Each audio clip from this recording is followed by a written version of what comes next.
Assalamualaikum warahmatullahi wabarakatuh. Salam sejahtera. Berjumpa lagi dengan saya Heri Budi Raharjo, Eskom, Guru SMK Negeri 1 Karimun Jawa.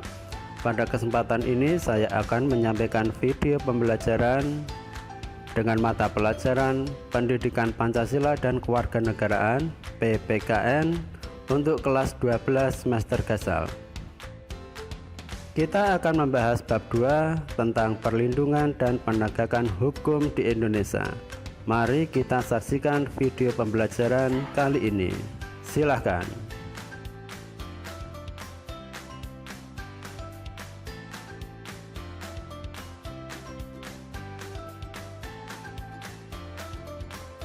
Bab 2, perlindungan dan penegakan hukum di Indonesia.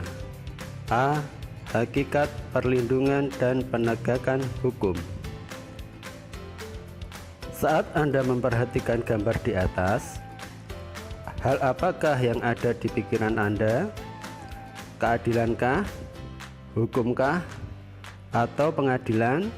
Ya, ketiga hal tersebut berkaitan erat dengan gambar tersebut. Gambar tersebut merupakan cermin proses perlindungan dan penegakan hukum.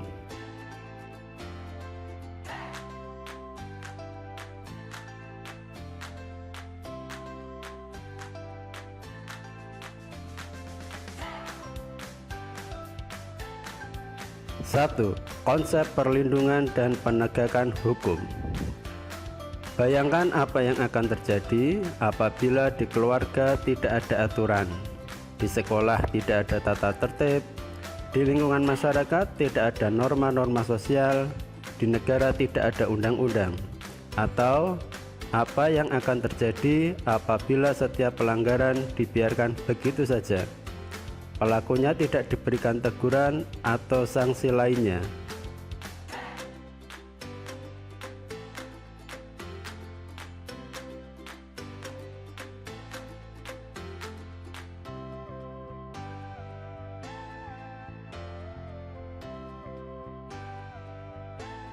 Ketika hukum tidak dipatuhi atau dilaksanakan, akan terjadi adalah kekacauan di semua bidang kehidupan.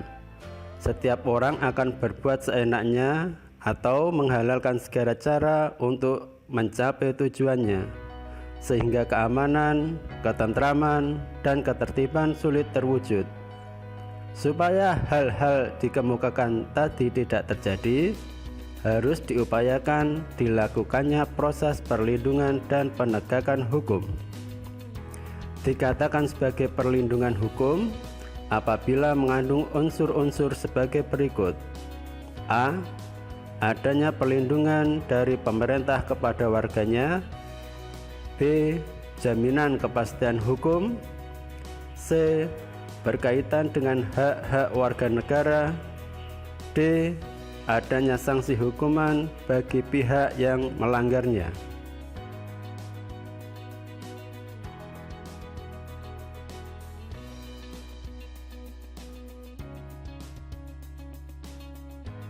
Dua, pentingnya perlindungan dan penegakan hukum. Perlindungan dan penegakan hukum dapat mewujudkan hal-hal berikut ini. A. Tegaknya supremasi hukum. Supremasi hukum bermakna bahwa hukum mempunyai kekuasaan mutlak dalam mengatur pergaulan manusia dalam berbagai macam kehidupan. B. Tegaknya keadilan. Tujuan utama hukum adalah mewujudkan keadilan bagi setiap warga negara. Setiap warga negara dapat menikmati haknya dan melaksanakan kewajibannya merupakan wujud dari keadilan tersebut. C.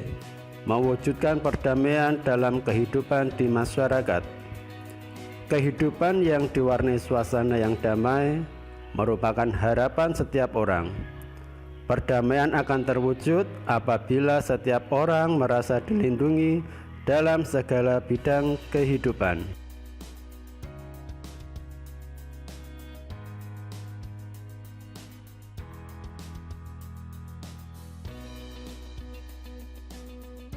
Menurut Saryono Sukanto, Keberhasilan proses perlindungan dan penegakan hukum sangat bergantung pada beberapa faktor, antara lain sebagai berikut.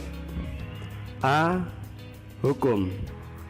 Dalam hal ini yang dimaksud adalah undang-undang yang dibuat tidak boleh bertentangan dengan ideologi negara. B. Penegak hukum, yakni pihak-pihak yang secara langsung terlibat dalam bidang penegakan hukum. Penegak hukum harus menjalankan tugasnya dengan baik sesuai dengan peranannya masing-masing yang telah diatur dalam peraturan perundang-undangan.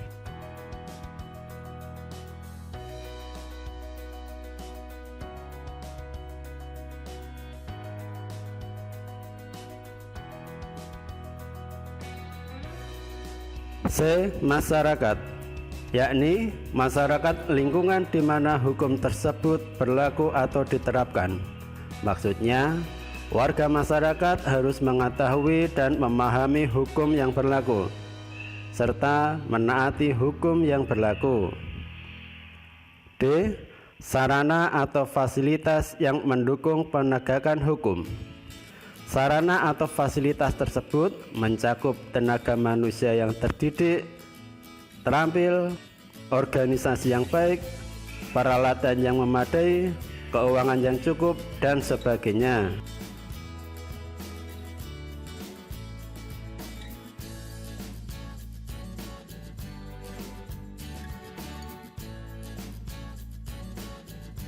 E. Kebudayaan, yakni sebagai hasil karya, cipta, dan rasa yang didasarkan pada karsa manusia di dalam pergaulan hidup. Dalam hal ini, kebudayaan mencakup nilai-nilai yang mendasari hukum yang berlaku. Nilai-nilai mana merupakan konsepsi-konsepsi abstrak mengenai apa yang dianggap baik sehingga dianut, dan apa yang dianggap buruk sehingga dihindari. B. Peran lembaga penegak hukum dalam menjamin keadilan dan kedamaian. 1. Peran Kepolisian Republik Indonesia atau Polri. Kepolisian Republik Indonesia atau yang sering disingkat Polri merupakan lembaga negara yang berperan dalam memelihara keamanan dan ketertiban masyarakat, menegakkan hukum, serta memberikan perlindungan, pengayoman, dan pelayanan kepada masyarakat dalam rangka terpeliharanya keamanan dalam negeri. 2. Peran Kejaksaan Republik Indonesia. Kejaksaan Republik Indonesia adalah lembaga negara yang melaksanakan kekuasaan negara, khususnya di bidang penuntutan. Penuntutan merupakan tindakan jaksa untuk melimpahkan perkara pidana ke pengadilan negeri yang berwenang dalam hal dan menurut cara yang diatur dalam undang-undang, dengan permintaan supaya diperiksa dan diputus oleh hakim di sidang pengadilan.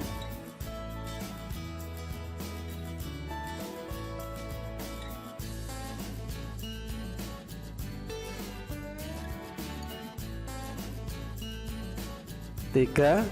Hakim. Hakim adalah pejabat peradilan negara yang diberi wewenang oleh undang-undang untuk mengadili. Mengadili merupakan serangkaian tindakan hakim untuk menerima, memeriksa, dan memutuskan perkara hukum berdasarkan asas bebas, jujur, dan tidak memihak di sebuah sidang pengadilan berdasarkan ketentuan perundang-undangan.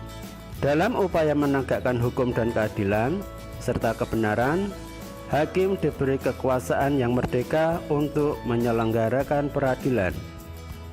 4. Advokat. Advokat adalah orang yang berprofesi memberi jasa hukum baik di dalam maupun di luar pengadilan. Jasa hukum yang diberikan berupa memberikan konsultasi hukum, bantuan hukum, menjalankan kuasa, mewakili, membela, mendampingi, dan melakukan tindakan hukum.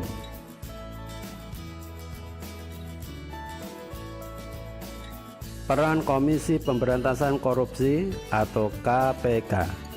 Komisi Pemberantasan Korupsi disingkat KPK adalah sebuah komisi yang dibentuk pada tahun 2003 berdasarkan Undang-Undang RI Nomor 30 Tahun 2002 tentang Komisi Pemberantasan Tindak Pidana Korupsi. Tujuan dibentuknya KPK adalah untuk mengatasi, menanggulangi, dan memberantas korupsi.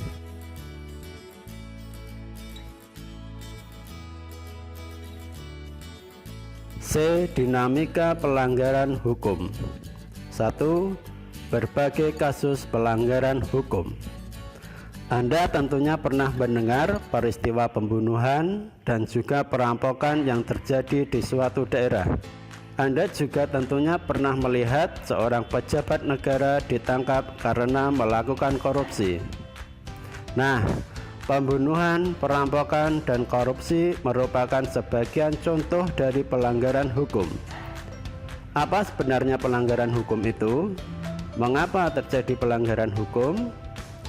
Pelanggaran hukum disebut juga perbuatan melawan hukum, yaitu tindakan seseorang yang tidak sesuai atau bertentangan dengan aturan-aturan yang berlaku. Dengan kata lain, pelanggaran hukum merupakan pengingkaran terhadap kewajiban-kewajiban yang telah ditetapkan oleh peraturan atau hukum yang berlaku. 2. Macam-macam sanksi atas pelanggaran hukum. Sanksi terhadap pelanggaran itu amat banyak ragamnya. Sifat dan jenis sanksi dari setiap norma atau hukum berbeda satu sama lain. Akan tetapi, dari segi tujuannya sama, yaitu untuk mewujudkan ketertiban dalam masyarakat. Berikut ini sanksi dari norma-norma yang berlaku di dalam masyarakat. 1. Norma agama, yaitu petunjuk hidup yang bersumber dari Tuhan yang disampaikan melalui utusan-utusannya yang berisi perintah, larangan, atau anjuran-anjuran. Sanksinya tidak langsung karena akan diperoleh setelah meninggal dunia, berupa pahala atau dosa. 2. Norma kesusilaan adalah pedoman pergaulan hidup yang bersumber dari hati nurani manusia tentang baik buruknya suatu perbuatan. Sanksinya tidak tegas karena hanya diri sendiri yang merasakannya, merasa bersalah, menyesal, malu, dan sebagainya.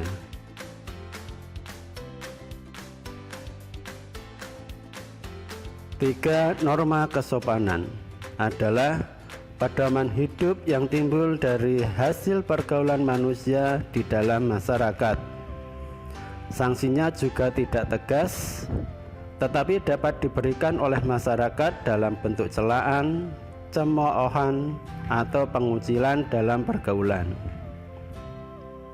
4. Norma hukum, yaitu pedoman hidup yang dibuat oleh badan yang berwenang yang bertujuan untuk mengatur manusia dalam kehidupan berbangsa dan bernegara, berisi perintah dan larangan. Sanksi norma hukum ini sangat tegas dan nyata, serta mengikat dan memaksa bagi setiap orang tanpa kecuali.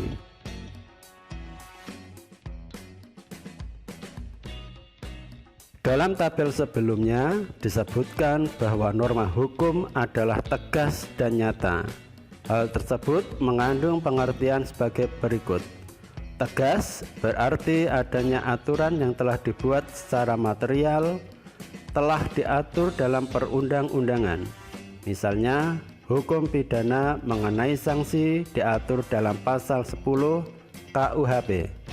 Dalam pasal tersebut ditegaskan bahwa sanksi pidana berbentuk hukuman yang mencakup 1. Hukuman pokok yang terdiri atas hukuman mati dan hukuman penjara. 2.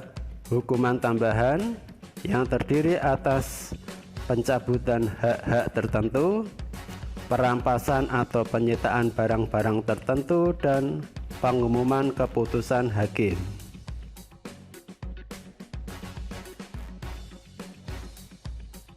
Nyata, Berarti adanya aturan yang secara material telah ditetapkan kadar hukumannya berdasarkan perbuatan yang dilanggarnya.